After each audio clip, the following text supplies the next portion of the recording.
কলকাতা ময়দানে বড় রদবদল। নানান সমস্যায় জর্জরিত মোহামেডান স্পোর্টিং ক্লাবের হ্রাস এবার নতুন হাতে। শনিবার মোহামেডান ক্লাব তাঁবুতে এক্সিকিউটিভ কমিটির সদস্য এবং ট্রাস্টিদের উপস্থিতিতে এই রদবদল ঘটে। বিদায়ী সভাপতি আমিরুদ্দিন ববি আনুষ্ঠানিকভাবে তার পদত্যাগপত্র জমা দেন। এরপর তার হাত থেকেই ক্লাবের ঐতিহ্যবাহী সাদা-কালো জার্সি গ্রহণ করে নতুন সভাপতি হিসেবে দায়িত্ব নেন হুমায়ুন কবির। মোহামেডানের এই শীর্ষস্থানীয় পরিবর্তন নিঃসন্দেহে অত্যন্ত তাৎপর্যপূর্ণ। দায়িত্ব নিয়েই নতুন সভাপতি তার প্রাথমিক পদক্ষেপ স্পষ্ট করে দিয়েছেন। তিনি জানান, দেনার দায়ে ডুবে থাকা মোহামেডানকে সবার আগে দেনামুক্ত করাই হবে তার প্রধান কাজ।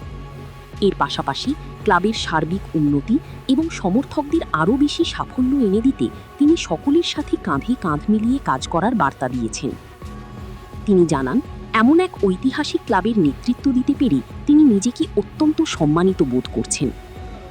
রাজনৈতিক পালাবদলের পর কলকাতা ময়দান জুড়ে যখন খেলাকে রাজনীতিমুক্ত করার স্লোগান উঠছে, ঠিক সেই আবহে মোহামেডান স্পোর্টিংয়ের এই শীর্ষস্থানীয় পরিবর্তন নিঃসন্দেহে অত্যন্ত তাৎপর্যপূর্ণ। ক্লাবের সমৃদ্ধ ঐতিহ্যকে অক্ষুণ্ণ রেখে একটি প্রগতিশীল ও সফল ভবিষ্যতের দিকে এগিয়ে যেতে বদ্ধপরিকর মোহামেডান ম্যানেজমেন্ট।